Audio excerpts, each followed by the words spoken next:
Bonjour. Hello, c'est super sympa d'avoir répondu à l'affirmative pour notre proposition Raconte-moi ta joie. On est super contents. Puis en plus de ça, là, tu nous as emmenés dans un lieu Un petit dingue. coin calme, ouais. Ouais, Au-dessus c'est de Vézona, la super. forêt, ici, c'est très Mhm. beau, ouais. Excellent, Mais merci de la proposition. C'est pas souvent qu'on a l'occasion de faire ça, donc c'est avec plaisir. c'est génial. Qu'est-ce qui t'a fait te réjouir pour cette proposition, par exemple? C'est drôle, hein, parce que quand on pose comme ça, il y a toujours le cerveau qui se met en marche, Mhm. puis qui se réfléchit et tout ça. Mais bon, de base, je pense que c'est intéressant de pouvoir montrer aux gens que la joie, c'est assez simple, que c'est pas quelque chose de sophistiqué et qui demande beaucoup de choses. Et puis je me suis dit, si j'arrive à montrer les éléments de joie de mon existence à d'autres, et que ça peut les inspirer, tant mieux. Mhm. C'est un peu ce qu'on cherche avec Passe-moi les jumelles, c'est essayer d'être un peu inspirant Mhm. en montrant des parcours de vie la plupart du temps souvent simples et en Mhm. lien avec la nature. Donc ça m'a fait me réjouir. Après, on verra si je suis à la hauteur. Ah bah t'es à la hauteur parce que en plus de ça tu nous as inspirés, hein, tu nous as inspirés et c'est ce qui nous a fait venir vers toi aussi, hein, de dire mais et on le ressent tellement, hein, cette énergie et cette essence de partage de ce que tu vis, de ce qui t'anime, etc. Vraiment quoi. Et il y a effectivement plusieurs épisodes, hein, de tout ça. Et est-ce que t'en as un, par exemple, en particulier qui t'a réjoui plus qu'un autre? J'imagine que chacun d'eux a eu sa part d'émerveillement Ouais. et de belles rencontres. Mais... Dans Passe-moi les jumelles, tu veux Ouais, donc dire, hein? passe-moi les jumelles, Ouais. ouais. Il y a deux parties, enfin il y a plusieurs parties dans le travail que j'ai à faire.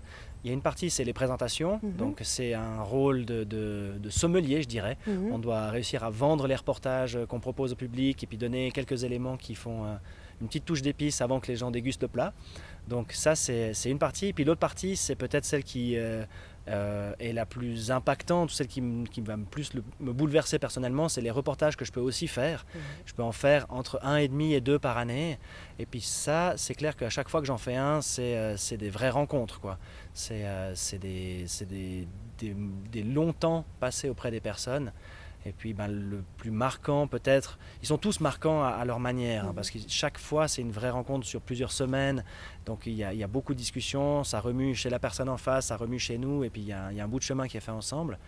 Mais c'est clair que le reportage que j'ai fait l'année passée avec un jeune Français, Félix, et sa poule, mhm, un type complètement original qui voyage avec un canoë-vélo, qui tire une remorque dans laquelle il vit, qui vit sans contrainte finalement, il n'a pas d'argent, il refuse de monnayer son temps. Ça n'empêche pas de rendre des services, hein, mais mhm, voilà. Il n'a pas de planning, il n'a pas de moyens de communication, radio, télé, internet, aucun moyen de distraction non plus. Il fait que rencontrer les gens, et ces rencontres sont l'entier de son existence. Et mhm, l'absence de rencontres aussi, hein, mhm, donc des mhm. moments de solitude. Et lui, c'est quelqu'un qui m'a vraiment bouleversé par la simplicité, par l'authenticité de ce qu'il vit, Mhm, et puis aussi par sa capacité à être tout le temps à se remettre en question. Il n'est pas du tout en train de dire j'ai trouvé la solution, mhm, c'est comme ça qu'on doit tous vivre et ça. Il vit une expérience, il ne sait pas quand ça s'arrête, il prétend donner de leçons vraiment à personne, mhm, et puis il se rend aussi compte que pour être accepté comme il est, il a besoin de pas chercher à donner des leçons parce que sinon, hein, s'il commence à avoir un discours qui serait trop écologique ou trop extrémiste, la moitié des gens vont lui dire ouais, mais c'est bien sympa, mais tu vis au crochet de la société avec ton système, mhm, donc mhm, regarde-toi un petit peu en face. Donc il est mhm, très très lucide sur lui-même aussi. Donc ça, ouais, c'était une rencontre bouleversante. Puis mhm, après, les présentations, c'est quelque chose ben, que j'ai pu amener en disant je ne suis pas intéressé à être présentateur, mais si je peux faire de la montagne, mettre de la poésie, un peu d'histoire, et que ça vous va, à ce moment-là, je veux bien essayer de le faire. Et donc, j'ai créé, en faisant ça sans le savoir, hein, mais j'ai créé le job qui me plaisait le plus possible de faire, mhm, qui du coup me rend aussi extrêmement en joie quand je le fais. mhm, Et je crois, vu les retours qu'on a du public, que ça va aussi dans ce sens-là. On me voit être au naturel. Alors bien sûr, il y a une caméra, je ne peux pas être la même chose complètement que quand il n'y a pas de caméra, mais j'essaye de pas trop changer de choses. mhm, Et puis ça semble bien convenir aussi au public. mhm, Donc mhm. c'est aussi une source de joie.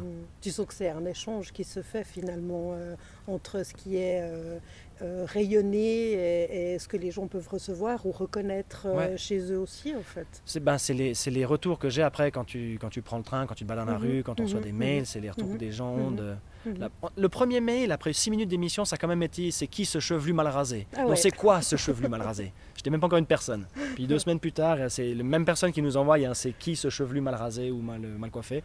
Donc il y a quand même des gens, je pense que ça dure.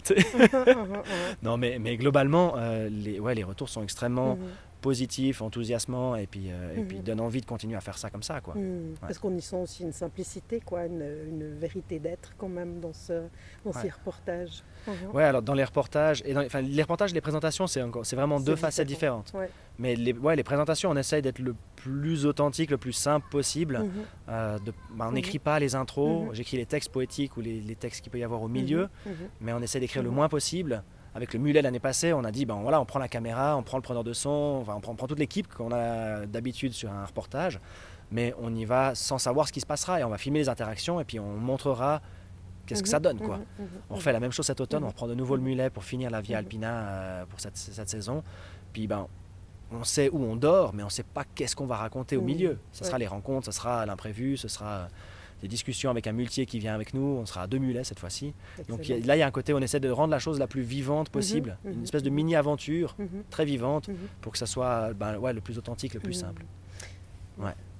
Et toi, au départ, qu'est-ce qui t'a donné envie de faire ça, au fait? Moi, au départ, j'étais plutôt intéressé à faire les reportages. Parce que je me disais, et je pense toujours ça, que si on regarde le même temps qu'on passerait devant une télé, si on regarde un téléjournal, et j'ai bossé pour le TJ, donc il n'y a aucun dénigrement là-dedans, hein, j'aime bien aussi ce qu'on peut faire à travers un téléjournal, ça a une fonction très différente. Mais mine de rien, si on regarde 30 minutes de TJ ou si on regarde 30 minutes de Paju, je pense que 6 mois après, il y a plus de chances qu'on se souvienne d'une phrase ou d'une image ou d'un truc de ces 30 minutes de Paju, alors que je ne suis pas sûr qu'on se souvienne de quelque chose de ces 30 minutes de TJ, à moins qu'on soit un jour d'une actualité catastrophique, et puis voilà, on est un 11 septembre 2001, forcément on se rappellera de ce TJ là aussi. Mais sinon, de manière générale, on est quand même plus embarqué dans une histoire un peu plus longue et il en reste un tout petit truc, alors que dans l'enchaînement d'histoires courtes que représente un TJ, il en restera rien ou peu 6 mois plus tard. Mais c'est pas forcément la même vocation. C'est pas un est fait de l'actualité et puis il y a du jour le jour. Et depuis que je suis intéressé par faire du reportage ou bien travailler comme journaliste, j'avais ce goût de faire quelque chose qui puisse un petit peu plus rester et travailler l'esprit des gens qui le regardent, quoi. Excellent, excellent. Et puis, est-ce que tu peux dire que tu es un homme tout-terrain? Je sais pas exactement ce que ça veut dire, mais en tout cas pour les présentations, on essaye d'aller voir dans pas mal de directions. Ouais. J'ai toujours aimé découvrir des hobbies, découvrir des choses. Enfin, je sais pas, à l'Uni, j'ai fait du tir à l'arc, de l'aviron, des choses qui a priori n'étaient pas du tout sur le chemin que j'avais fait à travers le ski, l'alpinisme, des trucs comme ça. Mais j'adore découvrir et puis je sais pas, là je me réjouirais de faire du golf, pourquoi pas, même si ça a l'air un petit peu un peu chic, mais il y a des tas de choses que j'ai pas encore essayé que je me réjouirais d'essayer, quoi. Donc dans les présentations, on essaie de faire un peu la même chose, d'avoir chaque saison finalement, chaque 6 mois quasiment, on a changé de récit qu'on met en place pour pas lasser les gens, mais aussi pour découvrir d'autres choses, pour tester des choses. Avant, c'était un autre mode. Avant, c'était typiquement pendant plusieurs années des entretiens dans un chalet, quelque chose dont je me serais vraiment pas senti capable de faire. Enfin, quelque chose qui m'aurait sans doute pas autant collé que ce que je peux faire là. Donc là, on essaye chaque 6 mois ou chaque année. Des fois, on a fait là, le plus haut sommet de chaque canton de Suisse, ça nous a pris une année. Donc on essaye de varier, puis être dans le mouvement. Voilà, en fait. Et puis présenter des activités, des lieux qui peuvent intéresser. On essaye aussi d'avoir un mélange entre, c'est spectaculaire, on vous emmène là où vous ne pouvez pas forcément aller parce que vous n'êtes pas peut-être sportif ou montagnard. Puis en même temps, on vous emmène là où vous pourriez aller en famille et puis que vous ne connaissez pas encore forcément. Là, on a fait les Gorges de l'Art. On a montré ça dans la rédaction, le retour du lundi matin, c'était, moi j'avais envie d'y aller avec ma famille maintenant, quoi. Puis c'est tout bête, c'est très simple, puis c'est accessible en train, et c'est très beau. Donc essayer de mélanger un peu tout ça, il y en a pour tous les goûts, en fait, et tous les possibles. Tous les publics, c'est super. C'est super. Mais justement, tu racontais tout à l'heure des rencontres avec des personnes, et on entend dans ce que tu dis, c'est aussi des rencontres avec des lieux. Pour toi, il y a justement un lieu qui t'a particulièrement touché ou qui t'a bouleversé ou... Ouais, c'est intéressant. Il y a des moments d'émission ou d'enregistrement d'émission qui sont, euh, qui sont, qui sont quand même assez marquants. Quand on fait, là on a fait c'est drôle parce qu'en fait, comme je vais l'expliquer, ça va ressembler à une mauvaise histoire, un mauvais souvenir, mais en général chez moi c'est plutôt des bons souvenirs. Par exemple, on a fait la Pointe du Four pour faire le plus haut sommet de chaque canton. On devait faire un récit 2 fois plus long, même presque 2 fois et demi plus long que d'habitude. On faisait 21 minutes de présentation au lieu de 8, parce que c'est la Pointe du Four, c'est un engagement physique d'un guide, de plein de moyens pour y arriver, où on s'est dit il faut qu'on fasse quelque chose de plus long. On a fait 2 jours de tournage pour raconter l'ascension. Le premier jour, on marche tout ce qu'on peut quand il fait froid jusqu'à, 6 heures du matin. On est au pied du Silbersattel, l'arête, la selle d'argent, ça s'appelle, je crois. Et puis l'arête qui va au sommet. Puis là, on commence à tourner et ça prend des plombes. Les gens ne se rendent pas compte, mais c'est un tournage d'une émission, même si c'est justement là, c'est 19 minutes. On avait fait une prémisse à Zermatt, après il restait peut-être 15 minutes d'ascension. Mais 15 minutes d'ascension, c'est des heures de tournage, mine de rien. C'est complètement... On filme, on refait l'action, on redescend 10 mètres, 20 mètres s'il faut, on refilme. Et encore, on est efficace. Là, on a utilisé tous les plans qu'on avait tournés. On arrive au sommet, on filme la fin d'émission, c'est génial. Déjà, ça, c'est des moments qui sont assez beaux. On a une photo où on est tous en haut qui est complètement, c'est complètement génial. T'as l'impression d'avoir fait l'Himalaya ou d'avoir fait un exploit comme ça. Puis la descente, on est beaucoup trop tard par rapport à ce que les gens feraient d'habitude. On descend, c'est genre, 13 heures ou 14 heures sur un glacier où on pourrait encore presque descendre à ski tellement il y a de neige. Donc on s'enfonce, mais jusqu'ici pendant 2h30 de descente. Puis on est crevé comme pas possible et on n'en peut plus. Puis on pèse contre la chaleur, contre nous-mêmes, contre tout, mais on sait qu'on n'a pas le choix, il faut de toute façon descendre. On arrive en bas à la cabane, on est laté et on se commande le rösti royal de la cabane Monte Rosa. Et alors ça, je pense que c'est un des meilleurs moments. On sait qu'on a réussi, qu'on a ramené des super images, qu'on a une émission qui sera encore géniale. On sait qu'on doit aussi se lever à 2h du matin le lendemain pour filmer de nuit le départ qu'on n'a pas fait encore, mais qui sinon nous aurait trop ralenti. Mais on sait que c'est bon, quoi. On a réussi à faire, on a un monstre plat, on est face au Cervin. Ça, c'est peut-être, c'est des beaux moments. Belle satisfaction. Ouais. Après, des lieux magnifiques en Suisse, j'ai l'impression qu'il y en a tellement. Enfin, je sais pas, peut-être un des plus beaux, c'est le Piz Bernina qu'on a fait en traversée aussi. Les Grisons, c'est des paysages et des gens aussi qui sont vraiment épiques. Après, le revers de la médaille, c'est que on est là pour le boulot. Du coup, je fais pas ces montagnes de la même manière que si je vais avec ma frangine ou un pote. On pense travail, on est tout le temps dans sa tête en train de se dire ok, on a toutes ces pièces du puzzle, est-ce qu'elles s'emboîtent, est-ce qu'on a vraiment tout ce qu'il faut, et on s'arrête pas de réfléchir. Et puis on se couche le soir, on est en train de se dire ah mais mince, en fait on a peut-être fait trop long là ou bien pas assez, est-ce que demain matin on ne profiterait pas de... Donc on est tout le temps en train de cogiter, c'est pas désagréable, c'est pas grave, mais c'est pour dire que c'est pas la même, on n'a pas du tout le même regard que quand on y va juste pour le plaisir, quoi. Disons que tu as fait de ta passion ton métier, quoi. En gros. J'ai eu la chance de pouvoir mettre dans mon job toutes les choses que j'aime faire en dehors. Et ça, souvent on croise des gens qui me disent t'as de la chance, toi, tu fais vraiment que ce que t'aimes. Je dois quand même leur rappeler que c'est aussi un travail. Et puis que tu l'as choisi. Il y a tout ça. Puis qu'après, après la chance, c'est que j'ai pu créer créer, entre guillemets, le job que j'avais envie d'avoir sur mesure et que les producteurs m'ont fait confiance, que la chaîne a fait confiance. Ils se sont dit, on essaye. Et ça a plu. Donc dans ce sens-là, j'ai beaucoup de chance. C'est très différent d'une émission où on part d'un concept qu'on essaie de monter puis qu'on va présenter au public. Là, c'est moi qui me suis dit, ok, qu'est-ce que j'aimerais faire, où est-ce que je me sentirais à l'aise. Puis la première saison, sur 12 émissions, 6, c'était moi qui filmais en montagne. Je prenais ma caméra, je posais le trépied, on marchait avec le guide, on redescendait chercher la caméra, on remontait. On faisait 2 fois le trajet, quoi. Mais ça a marché, ça a plu, et puis du coup, c'est bon, quoi. C'était lancé. Wow. Et tu dis, c'est très différent quand tu vas faire en famille, bien entendu, c'est pas ton job. Est-ce qu'il y a des choses justement que tu peux partager qui sont encore plus émerveillantes ou on s'en fiche de plus, moins, mais si tu devais dire ce que tu peux partager quand tu es en famille, il y a quoi qui émerge en plus de... Ouais, quand tu es en famille, tu es concentré que sur ce que tu vis et pas ce que tu dois faire. Donc, plus tu es dans le juste être, plus c'est facile et plus c'est confortable. Quand tu dois faire, tu dois penser à avoir toutes les pièces de ton tournage. Tu contemples et tu apprécies le paysage ou ces mêmes endroits différemment quand c'est fini.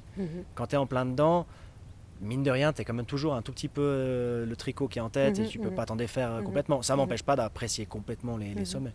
Mais c'est clair que quand je suis en famille, je suis là juste pour faire la montagne que j'ai envie de faire avec une personne que j'apprécie.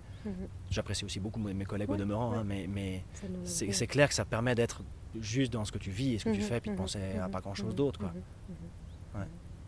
Et si tu devais dire quelque chose par rapport à la joie, au sentiment de joie ou la sensation de joie, qu'est-ce que tu aurais envie d'exprimer comme ça Ouais, j'ai réfléchi. Hein. Du moment où tu m'as posé la question, ok, raconte-moi ta joie, je me suis dit, qu'est-ce que j'aurais envie de dire là-dessus ou qu'est-ce que j'en pense.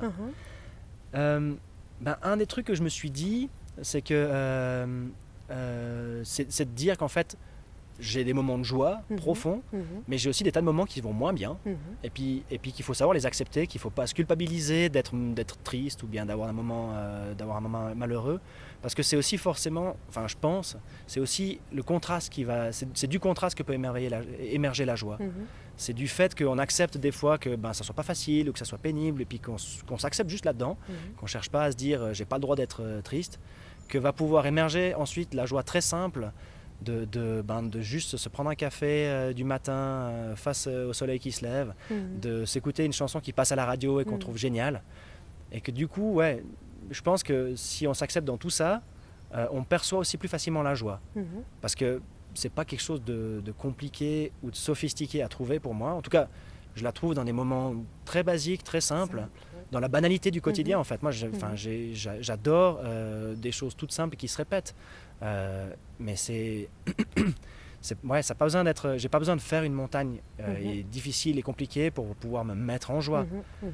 Mais ça demande, je pense, d'accepter tous les moments, toutes les facettes, toutes les facettes pour que celle où tu es joyeux, elle résonne complètement.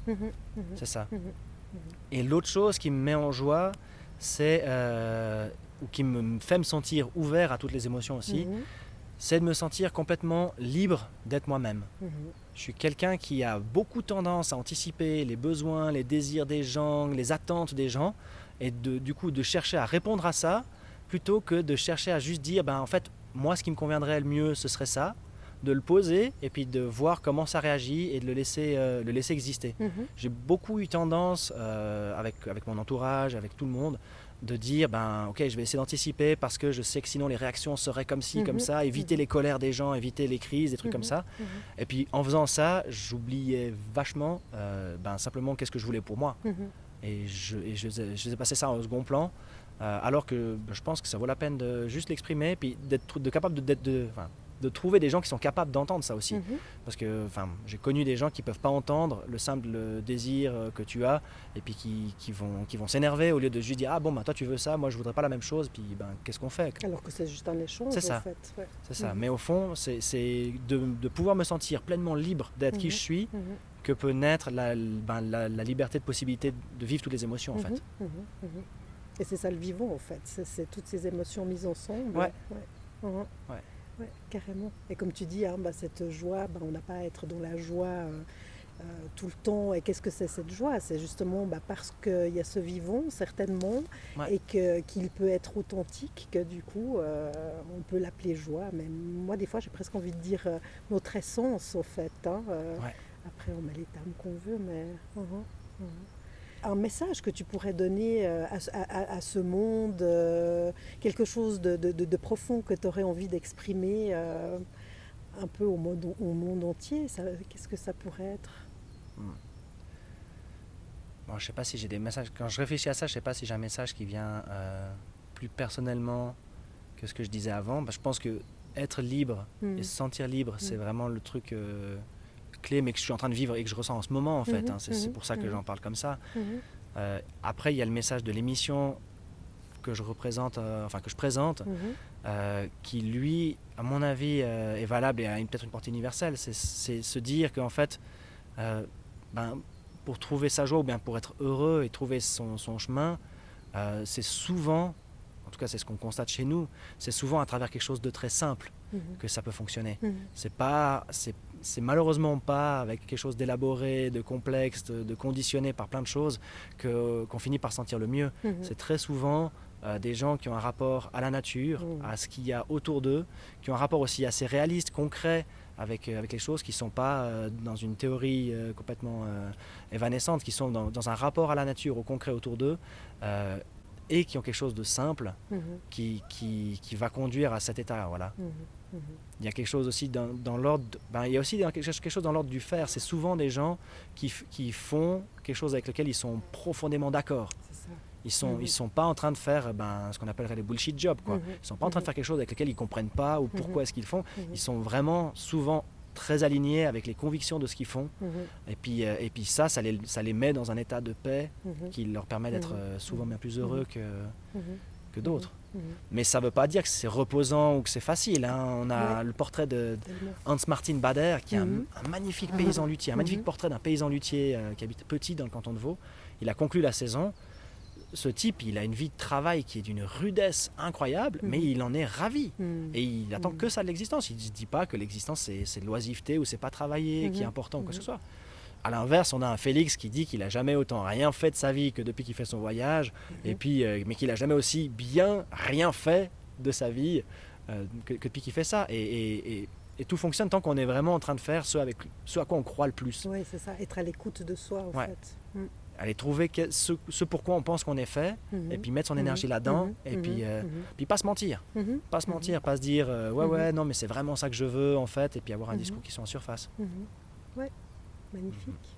Puis par rapport au lieu, là, où tu vis, apparemment, c'est un lieu familial, etc., mais il y a quelque chose qui vibre en particulier pour toi ici. Là, on est dans la forêt au-dessus de Vaisonna. Hein. Moi, j'ai grandi dans ce village, donc il y a tout qui raconte là où j'ai grandi. Quand je traverse le village, il y a les mêmes petits passages secrets entre les granges que maintenant mes enfants empruntent en disant viens, c'est un passage secret. Et donc il y a toute cette histoire qui est là. La maison, c'est la maison que mon père et ma mère ont construit ensemble. Mon père a construit de ses mains. Il avait fait manœuvre sur les chantiers pour se payer son école normale et puis pour se payer son cours de guide. Donc il avait savoir-faire. J'ai beaucoup d'affection pour cette maison. Il y a des tas de choses que je devrais redécorer maintenant à l'intérieur et puis améliorer, mais le bâtiment en soi, j'y suis très attaché. Donc il y a vraiment tout un univers ici qui est très particulier, hein. C'est un petit village de montagne, tout le monde sait tout sur tout le monde dans le village, et puis c'est pas du tout l'anonymat d'une ville. Mais de toute façon, je passe pas anonyme la moitié du temps. Quand je prends le train, on finit par dire j'adore votre émission. Donc ça va très bien comme ça dans un petit village. Mais non, le coin magique de la région, il est en face, du côté de Ninda, où il y a une forêt de vieux mélèzes pluricentenaires qui alors là a une énergie extrêmement apaisante. Et la plupart des gens qu'on emmène là-bas sont à chaque fois en train de se dire waouh, c'est une forêt de fées, quoi. Ici, c'est une belle forêt, mais ça n'a pas le même impact que là-bas. Du coup, on ira voir.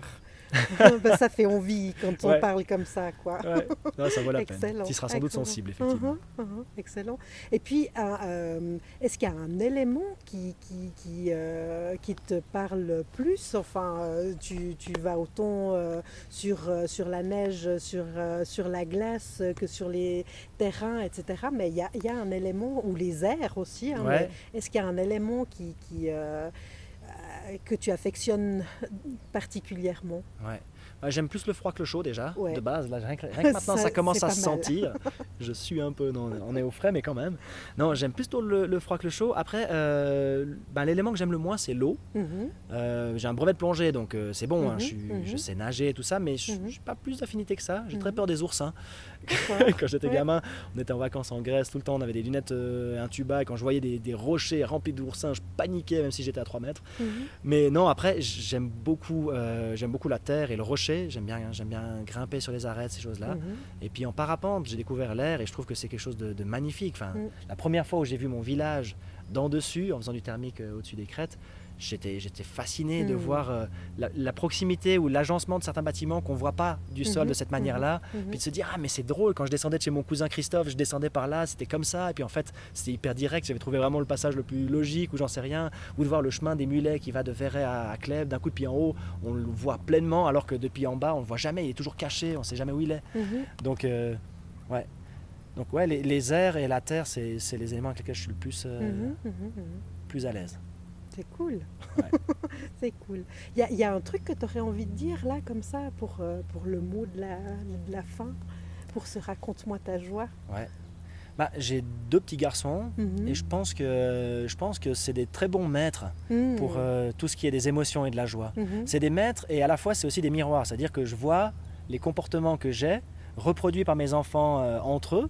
Et si j'ai, typiquement, je vois très bien quand j'ai des moments complètement hyper joyeux, hyper euphoriques, eux ils s'enthousiasment la même chose mais pour un rien. J'éclate de rire, mon premier il éclate de rire même s'il sait pas pourquoi, puis le deuxième il éclate de rire derrière même s'il sait pas du tout pourquoi est-ce qu'on rigole, mais ça lui fait rire. Donc il y a plein de comportements comme ça en miroir, et puis qui te montrent aussi, voilà, ou quand toi t'es peut-être pas forcément bien, ou quand eux sont pas forcément bien, mais ils peuvent le montrer très facilement, et puis que c'est tant mieux comme ça en fait, vraiment. Ouais. Donc si vous n'arrivez pas à trouver votre propre chemin, observez vos enfants ou les enfants des autres. Excellent. Et du coup, ça rejoint ce que tu disais tout à l'heure, libre d'être soi en fait. Ouais, les enfants sont très libres, ils n'acceptent pas s'ils sont pas libres. Ils n'acceptent pas les choses qui leur semblent injustes ou injustifiées. Ils vont braquer tout de suite, et c'est très bien. Ouais. Excellent. Mathieu, merci infiniment. C'était un moment délicieux en ta compagnie et vraiment heureuse. Nous sommes heureux, puisqu'il y a le caméraman là-bas. Caché pour pas faire de bruit. Exactement. Et on se réjouissait tellement de te rencontrer. Merci infiniment pour ce partage. Merci de la proposition, c'est très gentil. Namasté. Namasté, ouais. Cool, bravo. Merci, vraiment. Oh.